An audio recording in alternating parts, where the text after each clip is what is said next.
ഇപ്പോൾ നാം ശ്രവിച്ചുകൊണ്ടിരിക്കുന്നത് morning voice എന്ന ആത്മീയ ശുശ്രൂഷയാണ്. ഇന്ന് ദൈവവചനത്തിൽ നിന്നും കർത്താവിൻ്റെ ദാസൻ വിജയദാസ് ചെട്ടിക്കോണം ധ്യാനചിന്തകൾ പങ്കുവയ്ക്കുന്നു.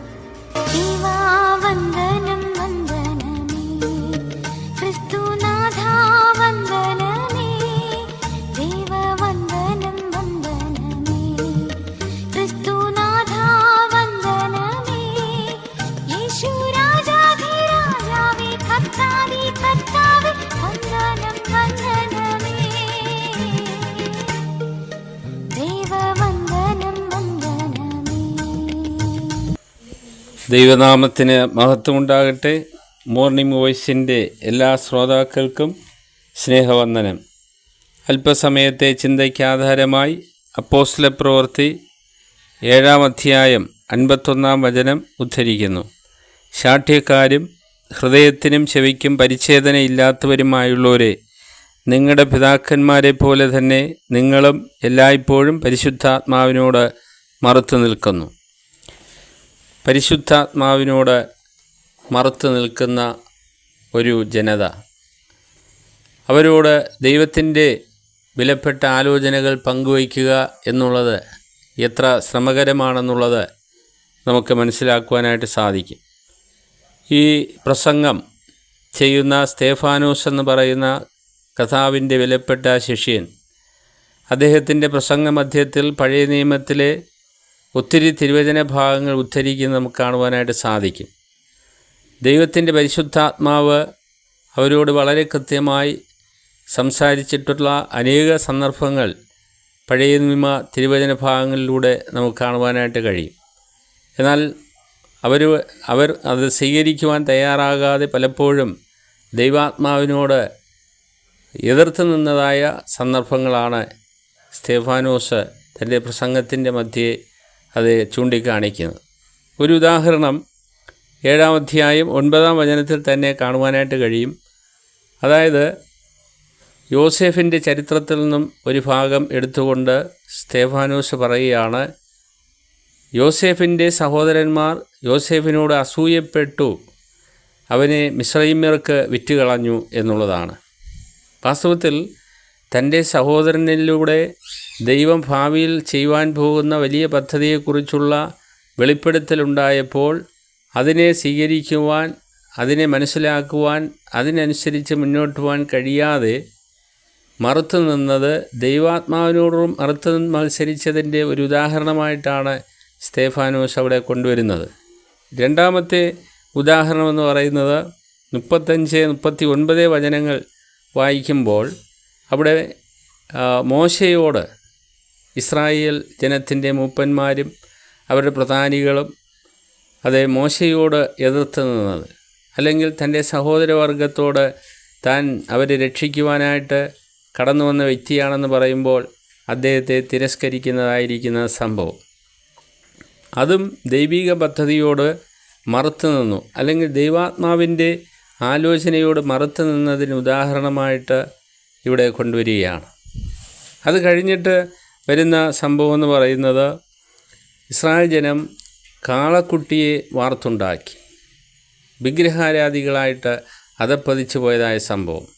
അപ്പോൾ ദൈവാത്മാവിനെ അനുസരിക്കാതെ അവരുടെ ഹൃദയത്തിൻ്റെ ദുശാഠ്യം അനുസരിച്ചും അല്ലെങ്കിൽ ചുറ്റുപാടുമുള്ള മറ്റുള്ള ആളുകളെ അനുകരിച്ചും ജീവിക്കുവാൻ ശ്രമിച്ചതിൻ്റെ അനന്തരഫലം എന്താണെന്ന് ചോദിച്ചു കഴിഞ്ഞാൽ, ഒടുവിൽ അവർ ദൈവത്തിൻ്റെ ന്യായവിധിക്ക് വിധേയരാകേണ്ടതായിട്ട് വന്നു എന്നുള്ളതാണ്. ഈ കാലത്തും നമ്മെ സംബന്ധിച്ചിടത്തോളം വളരെ വലിയ ഒരു ഉത്തരവാദിത്വം തന്നെയാണ് ദൈവത്തിൻ്റെ ആത്മാവിനോട് അനുസരണമുള്ളവരായി ജീവിക്കുക എന്നുള്ളത്.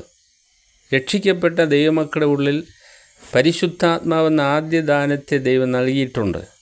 ആ ദൈവാത്മാവിൻ്റെ പ്രബോധനമനുസരിച്ച് ദിവസം പ്രതിയും മനസ്സ് പുതുക്കി രൂപാന്തരം പ്രാപിച്ചവരായിട്ട് ദൈവേഷ്ടം ചെയ്ത് ജീവിക്കണമെന്നാണ് ഒരു ദൈവവേദനയെക്കുറിച്ചുള്ള ദൈവത്തിൻ്റെ ആലോചന, അല്ലെങ്കിൽ ദൈവത്തിൻ്റെ ആഗ്രഹം. എന്നാൽ അസൂയ, പക, പിണക്കം തുടങ്ങിയുള്ള ദൈവ ആത്മാവിൻ്റെ ഫലങ്ങൾ ഉൾപ്പെടാത്ത ഒത്തിരി സ്വഭാവങ്ങൾ, വൈശിഷ്ട്യങ്ങൾ, ജഡത്തിൻ്റേതായ പ്രവൃത്തികൾ എല്ലാവിധത്തിലും ഇന്ന് ദൈവജനത്തെ പോലും കീഴടക്കിക്കൊണ്ടിരിക്കുകയാണ്. അത് ദൈവത്തിൻ്റെ ദൃഷ്ടിയിൽ ദൈവാത്മാവിനോട് മറുത്തു നിൽക്കുന്നത് തന്നെയാണ്. അതുപോലെ തന്നെ രക്ഷയുടെ അനുഭവത്തിൽ വന്നിട്ടില്ലാത്ത, അല്ലെങ്കിൽ യേശുവിനെ രക്ഷകനും കർത്താവ് അംഗീകരിച്ചിട്ടില്ലാത്തവരോട് ദൈവാത്മാവ് പല സന്ദർഭങ്ങളിലും സംസാരിക്കാറുണ്ട്. സുവിശേഷം കേൾക്കുമ്പോൾ, അല്ലെങ്കിൽ ഒരു ക്രിസ്തീയ ഗാനം കേൾക്കുമ്പോൾ, ഏതെങ്കിലും വിധത്തിൽ ദൈവത്തിൻ്റെ വചനം വായിക്കുമ്പോൾ ഒക്കെയും ദൈവത്തിൻ്റെ ആത്മാവ് ലോകത്തുള്ള സകല മനുഷ്യരോടും സംസാരിച്ചുകൊണ്ടിരിക്കുന്നു. പക്ഷേ ഒരു ദിവസം, ന്യായവിധി ദിവസത്തിൽ അത് വെളിച്ചത്ത് കൊണ്ടുവരും. ദൈവാത്മാവിൻ്റെ ഇടപെടലിനെക്കുറിച്ച് നോഹയുടെ കാലത്ത് ജലപ്രളയത്തിലൂടെയുള്ള ന്യായവിധിയോടുള്ള ബന്ധത്തിൽ രേഖപ്പെടുത്തിയിരിക്കുന്നത്, എൻ്റെ ആത്മാവ് മനുഷ്യനോട് സദാകാലവും ബാധിച്ചുകൊണ്ടിരിക്കുകയില്ല. അപ്പോൾ ദൈവത്തിൻ്റെ ആത്മാവ് വളരെ ശക്തമായി ഇന്നും പ്രവർത്തിച്ചുകൊണ്ടിരിക്കുന്നത് കൊണ്ടാണ് അനേകർ രക്ഷിക്കപ്പെടുവാൻ ഇടയായിട്ട് തീരുന്നത്, അനേകർ വീണ്ടും ജനിക്കുവാൻ ഇടയായിത്തീരുന്നത്. രക്ഷിക്കപ്പെട്ട ദൈവജനം ആത്മാവിനെ അനുസരിച്ച് നടക്കുന്നില്ലെങ്കിൽ അവർ ആത്മീകമായി അധപ്പതനത്തിലേക്ക് പോകും. അവർക്ക് രക്ഷിക്കപ്പെട്ടവരെന്നുള്ള പേര് മാത്രമേ ഉണ്ടാകുകയുള്ളൂ, അല്ലെങ്കിൽ ദൈവമക്കളെന്നുള്ള പേര് മാത്രമേ ഉണ്ടാകുകയുള്ളൂ. അവരെ കൊണ്ട് ദൈവം ഉദ്ദേശിക്കുന്ന വിധത്തിൽ ഈ ലോകത്തിന് വെളിച്ചമായി തീരുവാൻ, ഈ ലോകത്തിന് ഉപ്പായി തീരുവാൻ, ഈ ലോകത്തിൻ്റെ മധ്യേ കർത്താവിൻ്റെ സാക്ഷികളായി നിൽക്കുവാൻ കഴിയുന്നതല്ല. അതുപോലെ തന്നെ കർത്താവിൻ്റെ ശിഷ്യന്മാരോട് പറഞ്ഞു, നിങ്ങൾ ഉയരത്തിൽ നിന്ന് ശക്തി ലഭിക്കുമ്പോൾ എൻ്റെ സാക്ഷികളാകും.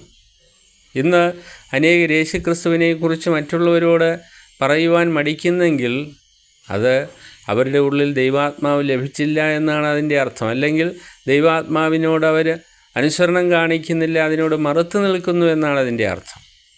അതുപോലെ തന്നെ നോഹയുടെ കാലത്ത് ദൈവത്തിൻ്റെ ആത്മാവ് സകല മനുഷ്യർക്കും മുന്നറിയിപ്പ് കൊടുത്തു.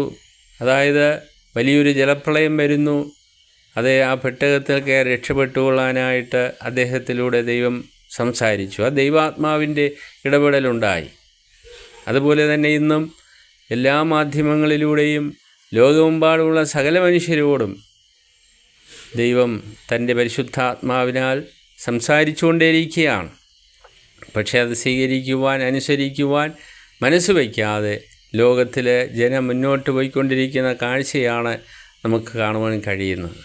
എന്നാൽ ഒരു ദിവസം ദൈവം ന്യായം വിധിക്കുന്ന നാളിൽ എന്നോട് ദൈവാത്മാവ് സംസാരിച്ചില്ല, എന്നോട് ഇടപെട്ടില്ല, അതുകൊണ്ടാണ് ഞാൻ മാനസാന്തരപ്പെടാത്തതെന്ന് ആർക്കും പറഞ്ഞൊഴിയുവാനായിട്ട് സാധിക്കുന്ന ഒരു വിഷയമേ ആയിരിക്കുകയില്ല. കാരണം ഇന്ന് ദൈവാത്മാവ് സകല മനുഷ്യരോടും ഇടപെട്ടുകൊണ്ടിരിക്കുകയാണ്. പ്രിയപ്പെട്ടവരെ, നാം ഏത് വിധമുള്ള ഒരു ജീവിതം നയിക്കുന്നവരാണ്? രക്ഷയുടെ അനുഭവത്തിൽ വന്ന ദൈവമക്കൾ പറയാറുണ്ട്, ഞാനൊരു ആത്മീയ ജീവിതം നയിക്കുന്നു എന്ന്. വാസ്തവത്തിൽ ആത്മീയ ജീവിതം എന്ന് പറയുന്നത് പരിശുദ്ധാത്മാവിനെ അനുസരിച്ചുള്ള ജീവിതമാണ്, പരിശുദ്ധാത്മാവിൻ്റെ ആലോചനയ്ക്ക് വിധേയപ്പെട്ടുള്ള ജീവിതമാണ്.